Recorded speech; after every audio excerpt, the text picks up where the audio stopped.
Kina Sheikh Juma ndio mtoto wao, lakini ameenda kuwa mgeni rasmi katika mkoa wa Iringa na ndo amechaguliwa. Sasa usidhani kwamba haumii, anaumia kuona katika wilaya yake hakuna mashindano ya Qur'ani. Na si kwamba fursa hazipo. Tuna wabunge wetu katika mji wa Nzega ni Waislamu, na wao pia wanatamani waitwe katika mashindano ya Qur'ani, wao wakiwa wageni rasmi katika kitabu cha Allah. Sasa hii ni juhudi si ya mwalimu. Waislamu tuna kasumba moja. Mtu anakaa anaanza kukosoa msikiti, anakwambia msikiti fulani bwana, msikiti fulani ndio maana hatuendelei. Kabla ya kukosoa msikiti, yule imamu ana watu zaidi ya 100 au 1000, unamtia ubayani. Wewe una familia ya watu 3, wewe, mke wako na mtoto basi, lakini wewe mwenyewe umefeli katika kusimamia familia yako. Ikiwa wewe umefeli katika kusimamia familia yako, imamu ataweza vipi watu ambao hawalishi, haishi nao? Ataweza kuwa control vipi? Na ndio maana Mtume Muhammad sallallahu alaihi wasallam anasema, mwanamke akiwa na msimamo, nyumba itakuwa imara, na nyumba ikiwa imara, misikiti nayo itakuwa imara. Ila sisi tumebadilisha, eti tunaamini kwanza uwe imara msikiti. Yani watoke Waarabu kutoka katika miji yao watujenge msikiti mzuri, uwe na maji, uwe na nini, uwe na hospitali. Basi hapo ndo tunaona Nzega sasa ndo tutakuwa vizuri vizuri. Alokuambia nani? Ili msikiti uwe mzuri, kwanza nyumba. Na ndio maana bwana Mtume Muhammad sallallahu alaihi wasallam alipofika katika mji wa Madina, alifikia kwa Ayyubul Ansari radhiyallahu anhu. Hakufikia kwenye msikiti, alifika kwenye nyumba. Alipofika kwenye nyumba, kwa sababu nyumba ilikuwa na mtu wa mipango, Ayyubul Ansari, watu wa nyumba za pale wote walikuwa watu wa mipango, likatafutwa eneo ukajengwa msikiti. Kwanza nyumba zetu. Kwa hiyo tuwe wazalendo. Kama Ramadhani imetupita, Ramadhani inayokuja wazazi tuamke. Naamini wazazi wa Nzega mkiamka, mashindano ya Qur'ani yatakuwepo. Na kuelezeni kwa sababu watu wanafanya mpaka mashindano ya mamisi Nzega, misi Nzega, misi Nzega. Vibinti vinavyopita pale ni vibinti vya Kiislamu. Wazee wao ndio tunaswali nao misikitini. Binti anapita amevaa chupi. Vijana wa Kiislamu wamenyoa viduku ndio wanaoshangilia dada yao anatembea uchi. Kwa sababu gani? Hamjataka kutengeneza mpango madhubuti ili huyu shaitani aache kazi yake. Msipolielewa hili, si watukani. Maana kuna watu huwa wanabadilisha, si watukani. Msipolielewa hili, mtaletewa maimamu kutoka katika mikoa mengine na mtapelekeshwa mpaka kufa kwenu. Lakini mkisimama imara, watoto wenu ndo watakuwa maimamu, wajukuu zenu ndo watakuwa mashehe. Dini itaheshimika, utaheshimiwa na utathaminiwa. Na ndivyo alivyokuwa bwana Mtume Muhammad sallallahu alaihi wasallam.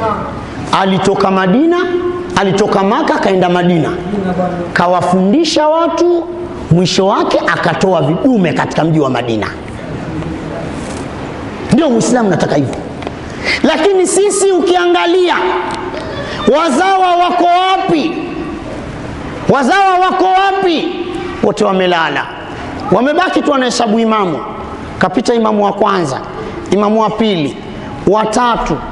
Bwana wa 4 anatakiwa awe mwanao. Wa 4, wa 5. Yani hata wivu wa maendeleo hatuna. Tubadilike Waislamu. Maneno haya ninayoyasema toka asubuhi na yasema, ndio ujumbe wa idi yetu. Tubadilike ili tutengeneze koramu nzuri. Angalia qiraa kinachosomwa hapa na ndugu yetu Samia ibn Musa. Huyu alitoka Kondoa. Mimi nimezaliwa Dar es Salaam. Dar es Salaam Buguruni. Na uzuri baba yangu yupo, mashallah, mzee Kai yupo hapa. Nimezaliwa Dar es Salaam, nimesoma Dar es Salaam, pamoja na lile jiji kuwa na kila utundu wa aina. Huyu ametoka kwao Kondoa, tukampokea sisi tuliozaliwa Dar es Salaam. Mashallah, tumesoma naye, tukakuwa naye. Sasa hivi kijana bado, lakini anapata kuiwakilisha Tanzania katika mashindano ya kidunia ya Qur'ani. Mbona raha hiyo? Lakini je, una wivu gani wa maendeleo?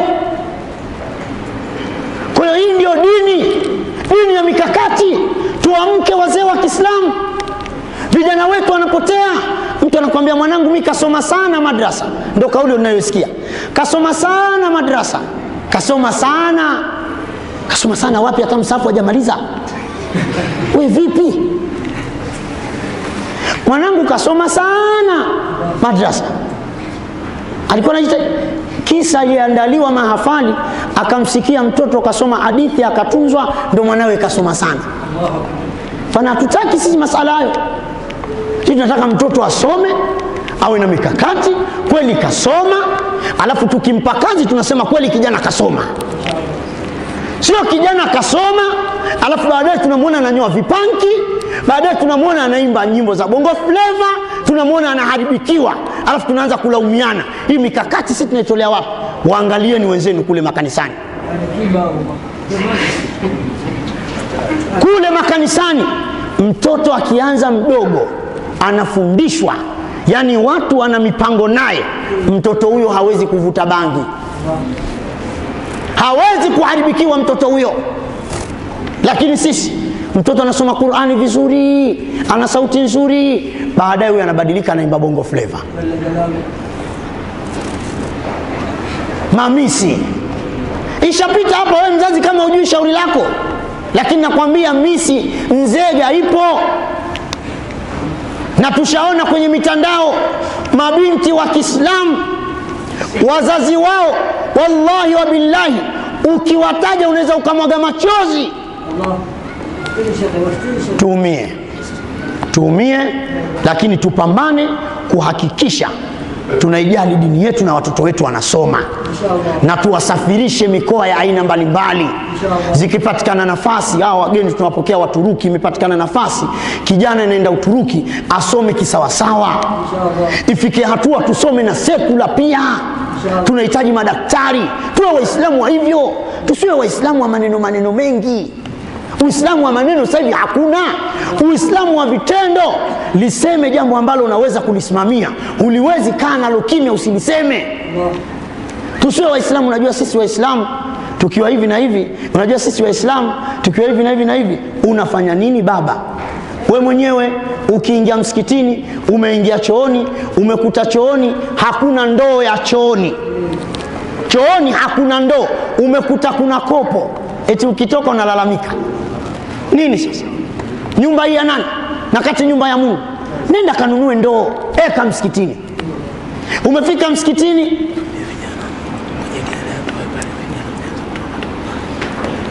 mtu amefika msikitini, amekuta saa imesimama haina betri. Anazungumzia ile saa yetu kila siku inasimama. Inasimama vipi baba? Wewe mbona usimama? Wewe mbona usimama? Saa betri shilingi 200. Anakuambia imesimama kila siku. Anakuja msikitini, amekuta maji hakuna.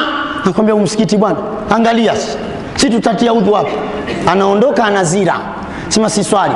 Yeye sasa anayetuwekea maji ndio atapata dhambi yeye. Subhanallah. Uislamu hivi hatutaki. Unafika msikitini, subhanallah, unakuta hali taabani, kuchafu msikitini. Unafanyaje? Mkakati wako ni nini? Kuhakikisha msikiti unakuwa msafi. Tuweke mikakati Waislamu. Wallahi nakwambieni maisha ni magumu kwa sababu si tumemwacha Mungu. Hii ndio siri. Na kama unajidanganya wewe eti kwa sababu sijui kaingia rais mwingine au sijui hivi na hivi, maisha ndio yatakuwa hivi na hivi, au tukimchagua fulani maisha, hayo mawazo yako utakuwa na. Wengi wenye mawazo hayo mpaka wanazeeka wanakuwa na maisha magumu. Wengi wenye mawazo hayo hawana kazi za maana. Wale wengine ndio wanajituma na shughuli zao. Wewe unaishia tu kuombaomba. Yani Uislamu wetu umekuwa Uislamu wa kuombaomba. Yadul ulya khairun min al-yadi sufla. Mkono wenye kutoa ni bora kuliko ni mkono wenye kupenda kupokea pokea. Sisi tuwe watu wenye kutoa, sio watu wa kupenda kupokea pokea. Ndio Mtume Muhammad sallallahu alaihi wasallam anatufundisha. Kwa ni kuombeni. Mimi nimegusia Alhaji Dr. Sule na wengine kutoka Shinyanga watakuja na ujumbe maalum. Nimewasafishia barabara ili na mimi wanipigie msasa, wanisaidie mdogo wao. Kama nilivyosema, Alhaji Dr. Sule anakuja airport ninapoishi nyumbani na wazazi wangu mpaka leo. Anakuja airport anatoa mihadhara, mimi bado mdogo nasoma sijui darasa la pili sijui la ngapi. Lakini leo angalia ninavyojivunia. Mahala ambapo anasimama Alhaji ambaye ni kaka yangu, mzazi wangu, na mimi nasimama. Na yeye anajisikia furaha kwamba toka kipindi hicho anafanya kazi ya Mungu mpaka mimi leo nakuwa yeye bado anafanya kazi ya Mungu. Mimi sasa najiuliza, kijana, je, nitafikia kama haya anayoyafanya mwenzangu? Hapa njiani sitoharibikiwa? Tazama. Kwa haya ndio tuyatazame sisi Waislamu. Kwa nawaomba sana tuje, wana maneno yao wanataka kutuambia ili mji wetu upate neema. Amen. Majumba yetu yapate neema. Amen. Wake zetu wapate neema. Amen. Watoto wetu wapate neema. Amen. Mji wetu ni mji wa Uislamu. Badala ya kuwakusanya watu kwa ajili ya masala ya mpira, si tunataka siku moja tuwakusanye watu kwa ajili ya Qur'ani. Tuwakusanye watu kwa ajili ya Qur'ani. Yani mtu akitoka mkoa wowote kama anakuja Nzega, basi akija Nzega kwanza anajiuliza, naingia mahala ambapo pamoto.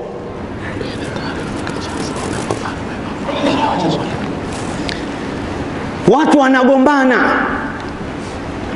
wanakuja Nzega, wanajua kabisa kwamba hapa tunaingia kwenye balaa. Watu wanaivishwa hapa. Ndio tunahitaji hilo, na insha Allah kwa uwezo wake Allah, kwa sababu Mungu ametujalia tumepata nafasi, alafu bado wadogo, tutafika. Amen. Insha Allah. Kwa uwezo wake Allah tutafika.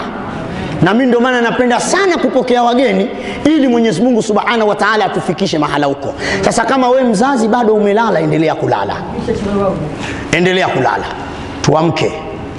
Kama kawaida, Ijumaa ni siku bora, ni siku tukufu, ni siku adhimu.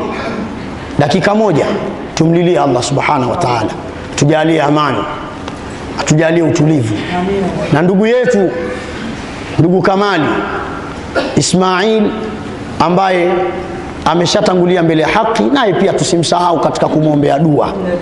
Jemedari mwenzetu, lakini pia alikuwa akifanya harakati za dini. Na inshallah tukimaliza dua, ruksa itakuwa imetolewa, turudi majumbani kwa ajili ya kupata chakula, kisha saa 10 kamili sote tuwe hapa tusali la asiri, kisha tuingie katika baraza la Eid insha Allah. Na kuombeni sana tuwe kwa pamoja, wanaume pamoja na wanawake. Tumuombeni Mungu pia Allah Subhanahu wa Ta'ala atuondolee farqa. Nia hiyo, leo ni siku ya Eid, tumefunga, Allah atuondolee farqa. Unajua wakati mwingine kule kukosekana umoja pia nayo ni sababu ya kuto kufanya mambo makubwa. Kwa tumuombeni Mungu, Mungu atupe umoja. Leo tu katika watu walioswali swala ya Eid kuna maimamu wamepigana kugombania kusalisha. Yani kuna sehemu mtakuja tu kusikia, kuna sehemu maimamu wamepigana, huyu anataka kusalisha na huyu anataka kusalisha. Jamani, kwani kusalisha ndio uimamu? Kusalisha kwani ndio uimamu? Bwana, uimamu sio msikitini, uimamu ni nje baba. Uimamu ni nje. Uimamu ni kujali familia za watu. Kusalisha sio uimamu. Sasa watu wamegombana kwa sababu ya kusalisha. Farka zote hizi. Kwa hiyo tumuombeni Mungu atuondolezi farka na awape nusra hao mabwana ili waweze kuwa na furaha insha Allah. Dakika moja kila mmoja ekenia insha Allah.